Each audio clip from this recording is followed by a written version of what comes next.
bekas ya, pengalaman pertama dan itu sekaligus menjadi tantangan. Mungkin abang merasa tidak betah di awal-awal ya, pasti semacam gegar budaya lah ya, nah, gitu. Apakah ada pengalaman seperti itu? Mungkin dari segi budayanya atau misalnya relasi dengan orang lain di sini, apakah punya pengalaman itu, bang? Saya kalau apa itu bisa saya sampaikan waktu saya pertama kali masuk ke Tapang. Waktu itu saya ditempatkan di BGA waktu itu, Bumi Tama Guna Jaya Agro, Perusahaan apa itu? Perusahaan sawit. Ya, okay. Sawit. Saya waktu itu masih senior asisten. Waktu itu tantangannya tidak terlalu berat kalau menurut saya, karena basic kulturalnya pun sama-sama orang pantai. Karena penempatan saya waktu itu di Kendawangan, ada salah satu kecamatan di wilayah Kabupaten Ketapang ini. Lokasinya itu daerah pantai. Saya bisa menerimanya hampir 90%. Ketika saya dewan jabatan, saya naik menjadi asisten kepala. Kemudian saya ditempatkan waktu itu ke Nangataya. Oh, Nangataya. Di Nangataya itu ada beberapa saat itu manajer yang mungkin beliau bukan gagal, tetapi ada satu pendekatan yang tidak mereka lakukan. Artinya mereka melakukan waktu itu tugas kami itu lens clearing, buka lahan. Nah, singkat cerita, saya ditempatkan di sana. Saya disampaikan oleh pimpinan bahwa ini pertaruhan kamu.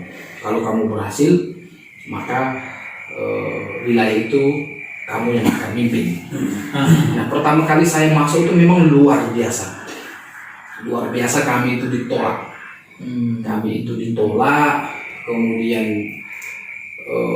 mereka menyatakan kebencian waktu itu bukan terhadap diri kita, tetapi terhadap perusahaan.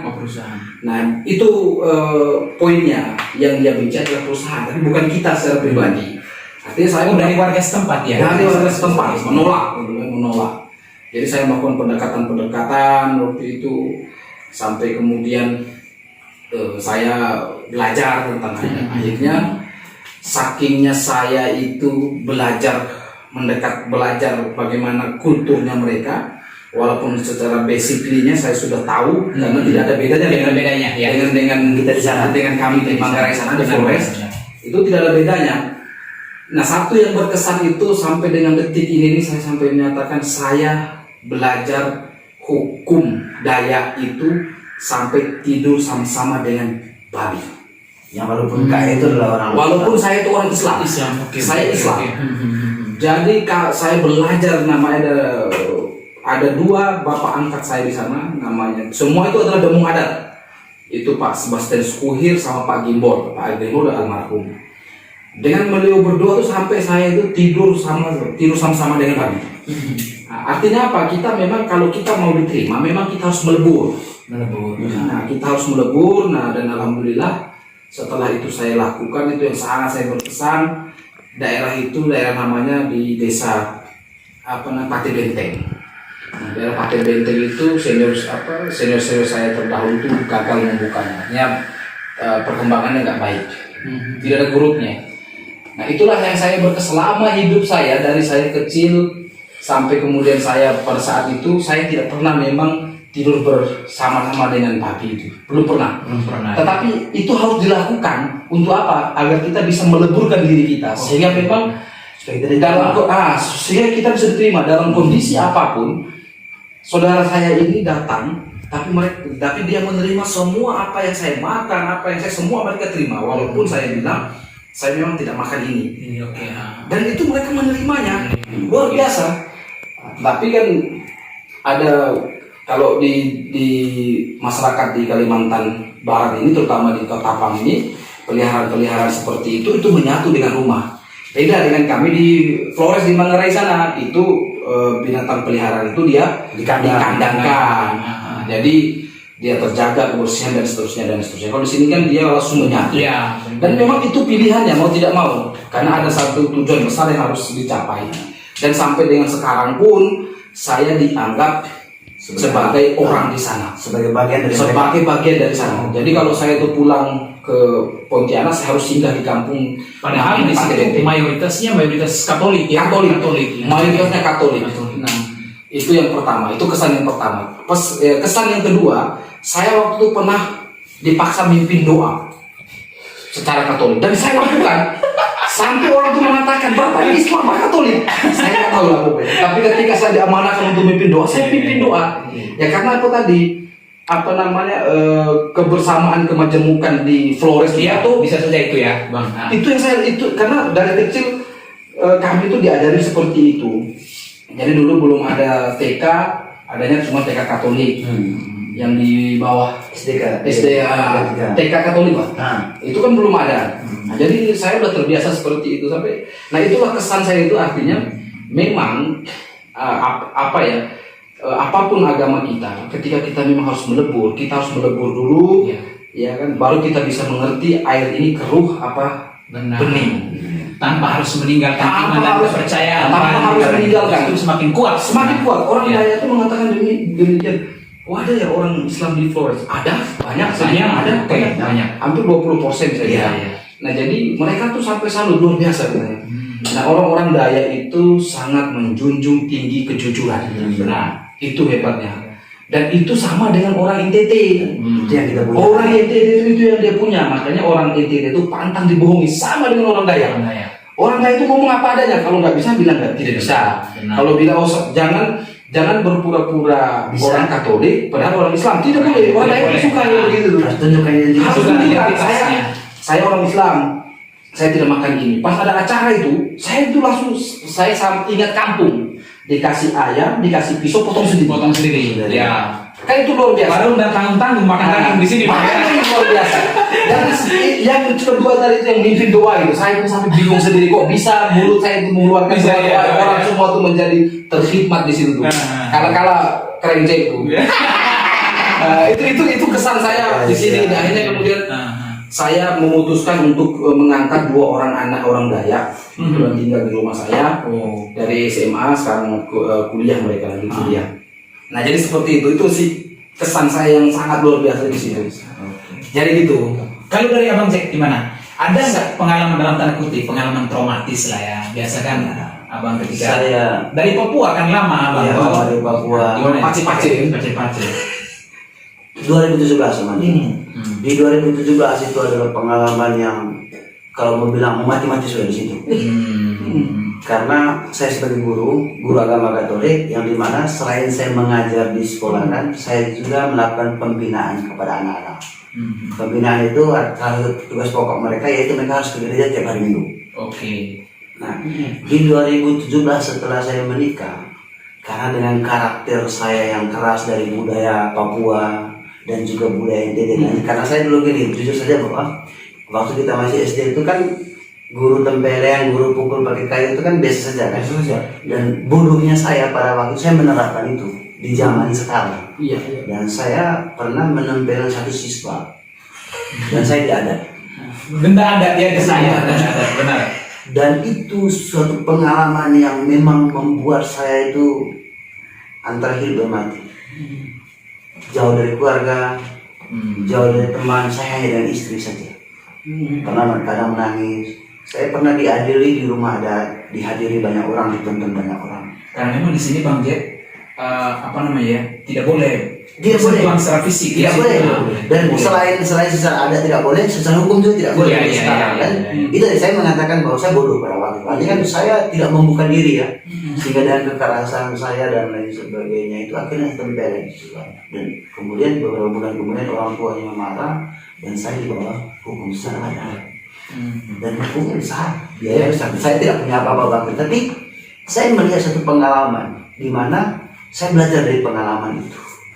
Dan saya berubah dari situ, cara saya yang keras, cara saya yang agak otoriter dengan anak-anak akhirnya berubah. Saya berubah dengan cara yang apa maunya mereka. Dan buktinya ya saya bisa berdiri di saat ini dan juga banyak anak-anak murid saya yang ya sungguh mencintai saya kan. Karena dengan cara saya yang keras tapi saya bukan ibu gurunya. Bukan ibu gurunya. Ya anak-anak begitu kayak dalam arti saya punya pengalaman yang menyakitkan itu. Saya belajar dari pengalaman itu. Dan sampai saat ini ya saya juga setiap keputusan atau tindakan yang saya lakukan saya mulai melihat kembali masa lalu saya. Karena ketika peristiwa saya di adat itulah menyadarkan saya bahwa saya sekarang berada di tanah Kalimantan, ya di Jakarta. bukan di IGD lagi. Nah sehingga itu pengalaman 2017, ini sudah 2001, hampir 2022, artinya 4 tahun yang lalu. 4 tahun yang lalu saya pernah mengalami hal semacam itu dan mereka tahu karena Saya pikir banyak juga yang mengalami hal yang sama. Iya. Tapi belajar dari kesalahan. saya belajar dari pengalaman dan dari pengalaman itu yang mendewasakan saya. Saya bukan mengatakan diri bahwa saya dewasa sekarang, bukan. Artinya dari pengalaman itu membawa saya sampai pada titik ini. Ya, tidak ada bentrok, tidak ada. Dan waktu itu saya terima dan juga dibantu oleh orang-orang kita, orang Purwamura, Ditandai dan juga kenalan, dan masalah itu selesai sampai detik ini. Dan saya juga dengan orang tua murid, dengan anak-anak juga sampai detik ini baik-baik saja sih. Walaupun punya pengalaman yang menyakitkan itu, tapi udah sembuh lah. Menyakitkan lagi. Oke, Bang, mungkin ini yang terakhir karena memang ini sudah 27 menit ya Bang ya. Oke. Nah, ini penerimaan orang-orang Ketapang, khususnya mereka orang-orang Dayak, baik Dayak maupun Melayu. yang Melayu itu kan sangat luar biasa terhadap orang-orang Flow Bamora ya, khususnya kita dari sana. Nah, Abang kira-kira ada tidak 1-2 pesan sehingga kemudian kita yang dari perantauan ini kan tetap menjaga marwah kita sebagai Flow Bamora yang memang sangat menjunjung tinggi toleransi, sangat menjunjung tinggi kekeluargaan, kejujuran dan lain sebagainya. Mungkin ada ini Bang. Saya sih pesan saya sebenarnya ini pesan dari ibu saya sebenarnya, dan itu yang saya pegang, itu betul yang saya pegang. Sebelum saya itu merantau itu dari SMP, dan itu yang saya pegang. Hikmahnya yang orang tua saya sampaikan itu 3. 1, berbuat baiklah, ya. Berbuat baiklah kepada semua orang, ya, semua orang, apapun dia, siapapun dia. Yang kedua, jangan beri makan, jangan buat saudaramu itu lapar. Dan ini sebenarnya kulturnya orang Manggarai sebenarnya. Benar. Orang Manggarai itu apa yang kita makan, itulah yang kamu makan. Nah, yang ketiga itu harus menyembunyikan aib saudaranya. Itulah pesannya. Itu pesan orang tua saya, dan ini yang kemudian yang terus saya bawa sampai saya umur sekian, dan itulah yang kemudian semua suku, terutama yang di Dayak maupun Melayu, menerima saya apa adanya. Nah, itu sih pesan saya. Nah, yang kedua, bagi kawan-kawan NTT, bagi kawan-kawan Flow Bamora, silahkan kalau mau merantau benar. Mau merantau kemana saja ya, jangan takut. Ya, orang Kalimantan tuh orang yang paling baik. Tidak ada bedanya dengan kita yang NTT. Dengan Flow Bamora tidak ada bedanya. Ya, tidak ada bedanya. Kita tuh adalah orang-orang yang baik. Sama juga mereka adalah orang-orang yang baik. Kita adalah orang-orang yang sangat menghargai tamu. Ya, orang Kalimantan itu sangat menghargai tamu. Nah, jadi datanglah, berkaryalah di tanah orang di Kalimantan ini. Nah, jadi seperti dibilang sama Bang Andi tadi, bahwa orang Flow Bamora itu tidak identik dengan pekerja. Benar. Banyak orang Flow Bamora, contohnya beliau tuh guru. Saya di perusahaan swasta sampai pada level middle management, sampai manager. Ya. Nah, beliau juga Pak Bang Andi juga sudah menempuh pendidikan yang luar biasa. Ya, artinya beliau juga sudah alumni UI, dan ternyata kita tidak boleh berkecil hati. Ya, Flow Bamora tidak boleh berkecil hati. Hari ini banyak orang-orang Flow Bamora yang menempati posisi-posisi strategis di pemerintahan. Ada abang kita juga satu yang di perusahaan Abang Max ya. Abang Max. Ada satu lagi orang Manggarai, ada Om Max. Itu sudah levelnya sudah di ya. top manajer ya, udah di regional head ada. Nanti ada waktu untuk kita ngobrol bareng dengan beliau, itu sangat luar biasa. Jadi datanglah ke sini, kalau bisa datanglah dengan pendidikan yang kita miliki.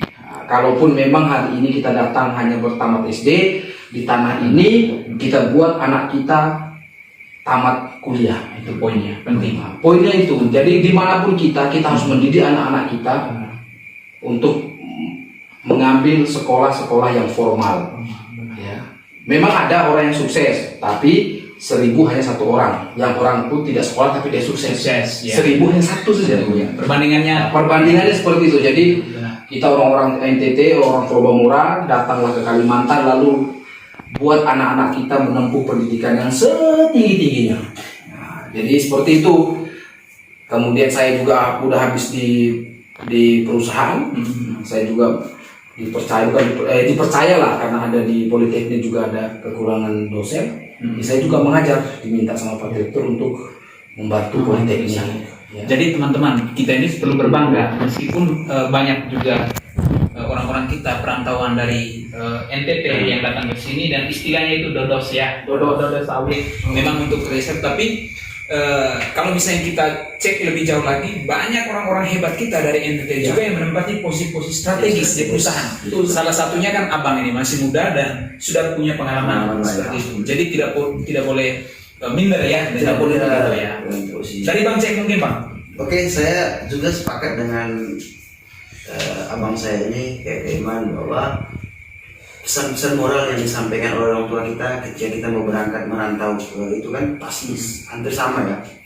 Kalau saya dulu, saya selalu bilang bahwa pertama itu jujur, yang kedua siapapun yang kamu jumpai tiap hari itu adalah saudara, karena dasar itulah sehingga saya diterima di mana-mana, dan saya rasa itu semua dialami oleh masyarakat NTT di Ketapang, karena kita melihat bahwa setiap orang yang kita jumpai, baik dari suku manapun, dia adalah bagian dari kita, dia adalah saudara kita. Nah, kemudian saya juga ya mengharapkan supaya masyarakat NTT, baik yang sudah ada di Ketapang maupun yang ingin mau datang ke Ketapang atau ke Kalimantan. Nah, ini pernyataan dari Ketua Pemuda Flow yang terpilih baru-baru ini. Karena saya sebagai ketua umum ya, ketua umum Pemuda Flow Ketapang ya, saya memesankan, artinya saya mengharapkan kepada saudara-saudara kita Lubang yang ada di Ketapang dan juga yang hendak mau ke Ketapang atau mau ke Kalimantan, sebenarnya tidak ada sesuatu yang ditakuti, tidak sesuatu yang ditakuti, tidak sesuatu yang membuat kita itu ragu untuk datang ke tempat ini. Karena pada dasarnya mereka di sini menerima kita dan juga mereka adalah bagian dari kita adalah saudara mereka. Nah, kemudian yang pertama, yang terpenting, kita mampu membawa diri, kita menjaga diri kita, dan kemudian kita memposisikan diri kita dengan baik. Kita datang merantau, kita menunjukkan bahwa kita adalah orang baik, bukan orang jahat. Nah, sehingga keberadaan kita pun diterima dan juga mereka juga menganggap atau mengakui kita sebagai saudara mereka. Jadi itu pentingnya poinnya. Dan juga banyak saudara-saudara selain dari Bang Kaiman sebagai dosen, ada juga banyak guru saudara-saudara kita dari hampir semua kecamatan itu ada guru-guru dari NTT itu banyak sekali ya. Karena kita sudah dari nanti ada waktu khusus kita untuk diskusi dengan mereka ya. Tahun 1970-an itu kan guru-guru lama itu kan sudah ada. Kemudian generasi tiap tahun itu datang. Dan kemarin jangan lupa Pak Ketua, kemarin itu kan ada pengakuan dari Bupati kan? Ya. Bagaimana kemudian orang-orang NTT, guru-guru dulu di NTT itu salah satu peletak dasar pendidikan di Kalimantan Barat, khususnya di Ketapang. Dan itu sudah ada pengakuan ya, resmi dari Pak Bupati kan? Iya, Pak Bupati itu sudah umurnya berapa? Artinya NTT itu, Flow Bangora itu ikut serta mencerdaskan anak-anak bangsa, khususnya di Kabupaten Ketapang. Mungkin itulah alasannya, penerimaan terhadap orang-orang dari sana juga luar biasa. Dan kita ini ada generasi penerus.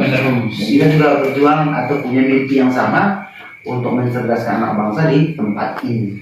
Dan kemudian ya harapan juga untuk saudara-saudara kita yang berumur di Ketapang, kita punya kemampuan, punya kesempatan atau potensi yang sama ya, maka mari kita memperjuangkan itu. Dan kita juga ya mungkin menjaga persaudaraan ini, menjaga keakraban yang sudah kita bina ini, kita jaga, kita siap menunjukkan identitas kita sebagai orang NTT di Ketapang yang identik dengan kekompakan, saling mendukung, kemudian saling menopang satu dengan yang lain, kemudian apalagi yang lainnya, saling mensupport, banyak bahasa-bahasanya. Tidak saling baku potong. Baku potong ini bahaya. Harus saling membesarkan. Saling mendukung saudaranya, saling mensupport dan lain itu. Intinya kita sama-sama, kita bersaudara. Jangan ungkapkan kata saudara, tetapi kelakuannya bukan sebagai saudara juga. Jadi kita sama-sama menghidupkan Flow Bangora ini di tanah Ketapang ini. Saya bangsa. Oke, teman-teman, terima kasih. Ini sudah setengah jam lebih kita bincang-bincang yang sederhana dengan dua abang saya ini, dan teman-teman mungkin bisa belajar dari pengalaman-pengalaman mereka berdua, kemudian kenapa mereka bertahan hingga saat ini di tanah perantauan ya. Nah nanti untuk kedepannya mungkin karena ada agenda ini kayaknya Pak Ketua dengan siapnya. Ke depan kita akan kunjungi beberapa kecamatan yang menjadi basis orang-orang yang perantau ya. Nah kita akan bikin semacam podcast gini juga ya. Selain konsolidasi kita akan gali cerita-cerita mereka, pengalaman mereka di tanah perantau. Terima kasih banyak. Jangan lupa like, comment, dan subscribe. Terima kasih.